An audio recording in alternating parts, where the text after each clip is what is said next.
कभी सोचा है कि दुनिया के कुछ हिस्से इतने हरे भरे क्यों हैं और कुछ हिस्से तपते रेगिस्तान?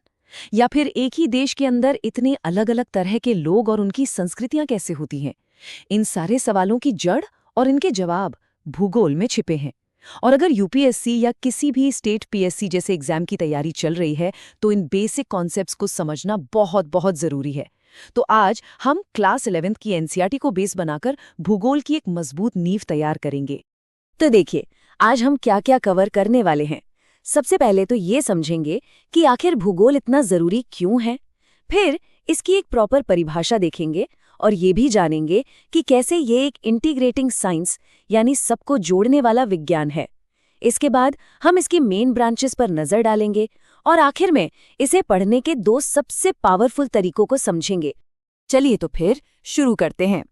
देखिए, किसी भी सब्जेक्ट को पढ़ने से पहले ये जानना जरूरी है कि हम उसे पढ़ ही क्यों रहे हैं। भूगोल का असली मतलब क्या है, इसका महत्व क्या है। भूगोल की पूरी कहानी असल में इसी एक सवाल के इर्द गिर्द घूमती है। जरा सोचिए, कहीं पर हिमालय जैसे ऊंचे पहाड़ हैं तो कहीं पर सपाट मैदान, कहीं घने जंगल हैं तो कहीं मीलों तक फैला हुआ रेगिस्तान। और सिर्फ जमीन ही क्यों, लोगों में, उनके रहन सहन, उनकी संस्कृति में भी इतनी वैरायटी क्यों है।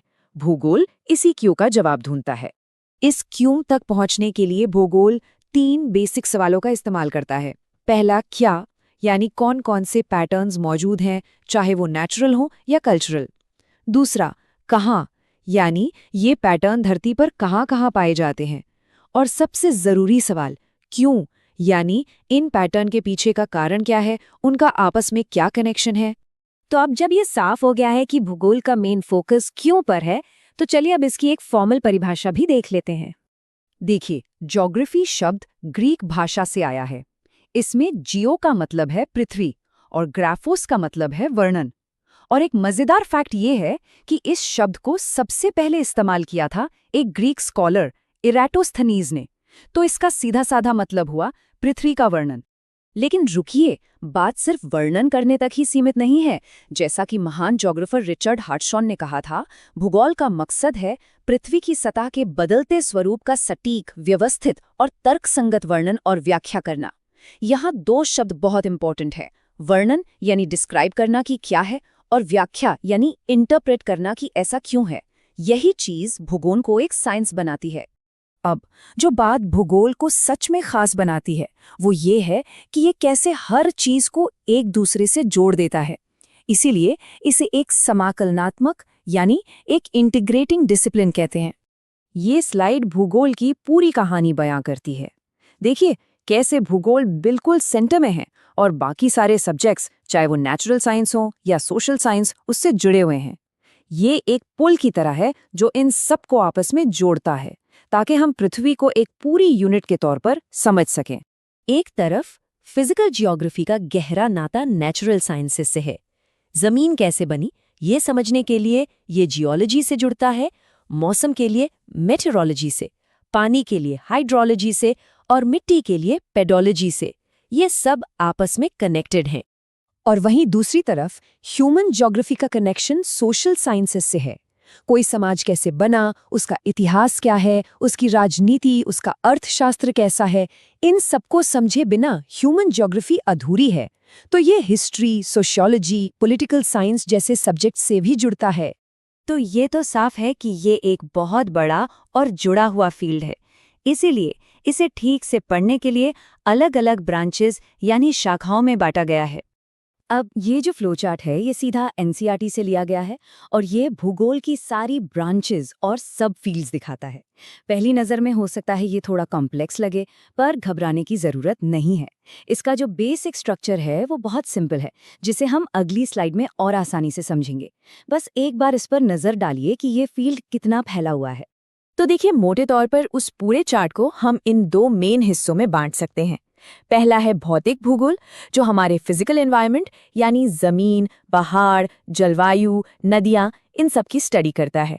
और दूसरा है मानव भूगोल, जो फिजिकल वर्ल्ड और हम इंसानों के बीच के रिश्ते को समझता है, जैसे कि हमारी आबादी, हमारी बस्तियां, हमारी इकोनॉमिक एक्टिविटीज।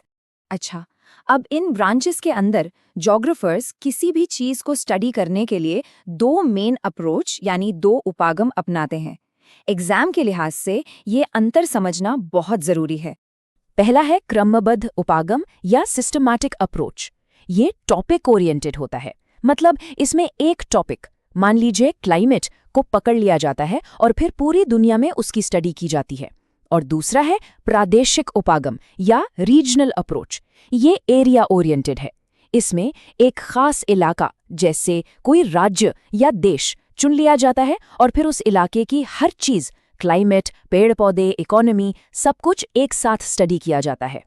और दिलचस्प बात यह है कि इन दोनों अप्रोच के पीछे 18वीं सदी के दो महान जर्मन जोग्राफर्स का हाथ था। सिस्टमैटिक अप्रोच को आगे बढ़ाया अलेक्जेंडर वॉन हम्बोल्ट ने और रीजनल अप्रोच को आगे बढ़ाया कार्ल रिटर ने। ये नाम अक्सर कॉम्पिटिटिव एग्जाम्स में पूछे जाते हैं, तो इन्हें याद रखना अच्छा रहेगा। तो आज की इस पूरी बातचीत के बाद एक सवाल पर सोचना बनता है। भूगोल का ये जो क्यों और कहाँ वाला नज़रिया है, ये हमें आज की बड़ी बड़ी ग्लोबल समस्याओं जैसे क्लाइमेट चेंज या संसाधनों का बंटवारा को समझने में कैसे मदद करता है? इस पर जरूर विचार कीजिएगा। अच्छा, जब भूगोल या ज्योग्राफी शब्द सुनते हैं तो दिमाग में सबसे पहले क्या आता है? शायद स्कूल के वो नक्शे, देश, उनकी राजधानियां, है ना? लेकिन असल में भूगोल इससे कहीं कहीं ज्यादा गहरा है। ये सिर्फ ये नहीं बताता कि क्या और कहाँ है, बल्कि ये क्यों का विज्ञान है। तो आइए आज इस दिलचस्प विषय की परतों को एक एक करके खोलते हैं। तो आज हम क्या क्या देखने वाले हैं? सबसे पहले तो समझेंगे कि भूगोल का असल मतलब क्या है। फिर उन 3 खास सवालों की बात करेंगे जो इस विषय की नींव हैं। इसके बाद हम देखेंगे कि इसे पढ़ने के 2 मुख्य तरीके कौन से हैं, ये कैसे दूसरे विज्ञानों से जुड़ा हुआ है, और हाँ, सबसे जरूरी बात, आज के दौर में भूगोल पढ़ना आखिर क्यों इतना मायने रखता है। तो चलिए शुरुआत करते हैं एकदम बेसिक से, यानी इसके नाम से ही, क्योंकि सच तो ये है कि भूगोल का पूरा सार, इसकी पूरी कहानी इसके नाम में ही छिपी हुई है। देखिए, भूगोल, जिसे हम अंग्रेजी में ज्योग्राफी कहते हैं, ये शब्द असल में ग्रीक भाषा के 2 शब्दों से मिलकर बना है। पहला है जियो, जिसका मतलब है पृथ्वी, और दूसरा है ग्राफोस, जिसका मतलब है वर्णन करना। तो अगर इन्हें जोड़ दें तो इसका सीधा साधा मतलब निकलता है पृथ्वी का वर्णन करना। कितना सिंपल और फिर भी कितना पावरफुल है ना? और ये भी जानना बहुत दिलचस्प है कि ये शब्द आया कहाँ से। तो बात है आज से करीब करीब 2000 साल पहले की, जब एक ग्रीक विद्वान थे इराटोस्थेनीस। उन्होंने ही सबसे पहले इस शब्द का इस्तेमाल किया और इस पूरे अध्ययन को एक नाम दिया। अच्छा, अब सवाल ये उठता है कि सिर्फ पृथ्वी का वर्णन करने से ये एक पूरा का पूरा विज्ञान कैसे बन गया? मतलब सिर्फ बताने से तो काम नहीं चलेगा ना? इसका जवाब छुपा है उन 3 बहुत ही सरल लेकिन गहरे सवालों में, जो हर भूगोलवेत्ता, हर ज्योग्राफर पूछता है। पहला सवाल है क्या। ये सवाल पहचान करने के बारे में है। हम किसी जगह को देखते हैं और पूछते हैं यहाँ क्या है।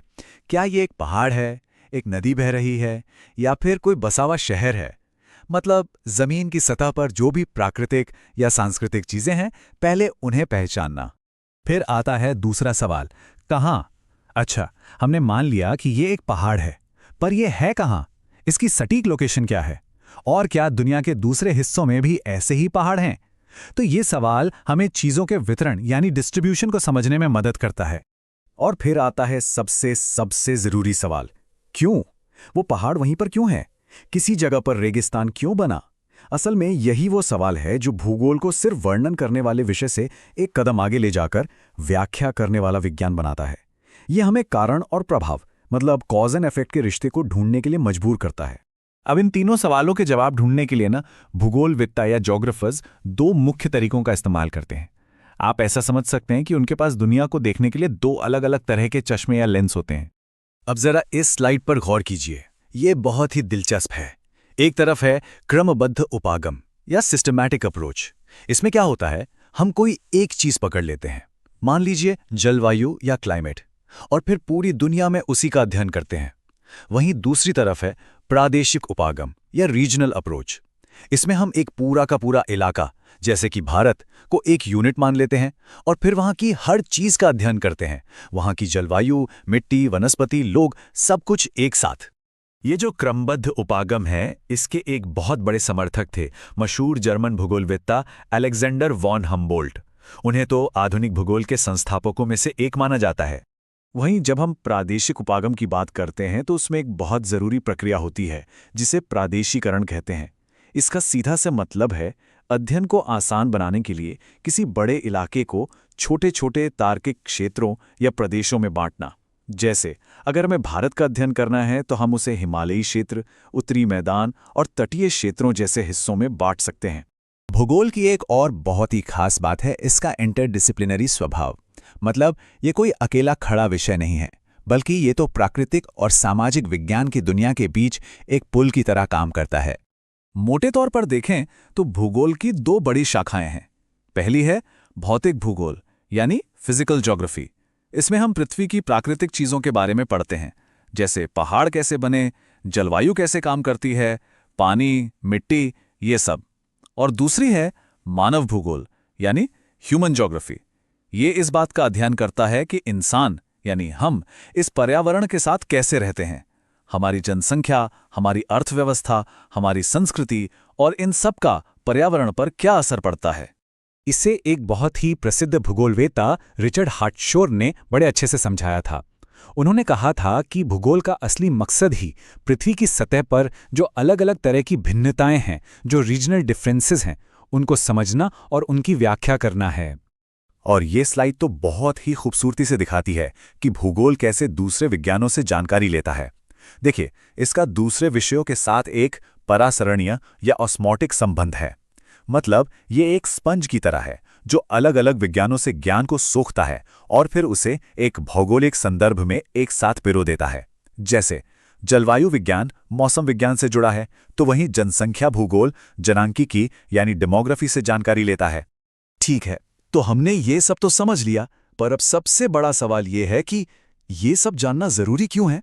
हमें भूगोल क्यों पढ़ना चाहिए? हमारी रोजमर्रा की जिंदगी में इसका क्या काम है? देखिए, भूगोल का अध्ययन हमें कई स्तरों पर तैयार करता है। एक तरफ यह हमें एक बेहतर वैश्विक नागरिक बनाता है। हम दुनिया की अलग अलग संस्कृतियों और समाजों को समझ पाते हैं। दूसरी तरफ यह हमें बहुत ही काम के प्रैक्टिकल स्किल्स देता है। नक्शे पढ़ने से लेकर जीआईएस और रिमोट सेंसिंग जैसी मॉडर्न टेक्नोलॉजी को समझने तक, जो आज के दौर में बहुत सारी नौकरियों के लिए बेहद जरूरी हैं। और शायद सबसे जरूरी बात, ये हमें अपने पर्यावरण को बेहतर ढंग से समझने और सस्टेनेबल डेवलपमेंट की दिशा में काम करने की काबिलियत देता है। तो अगली बार जब भी कोई नक्शा देखें या किसी नई जगह के बारे में पढ़ें, तो ये जरूर याद रखिएगा, भूगोल सिर्फ जगहों के नाम और उनकी लोकेशन की लिस्ट नहीं है। ये असल में एक नजरिया है, दुनिया को देखने और समझने का एक तरीका। ये हमें सिर्फ ये नहीं बताता कि हमारी दुनिया क्या है, बल्कि ये हमें ये समझने में मदद करता है कि हमारी दुनिया ऐसी क्यों है जैसी वो है।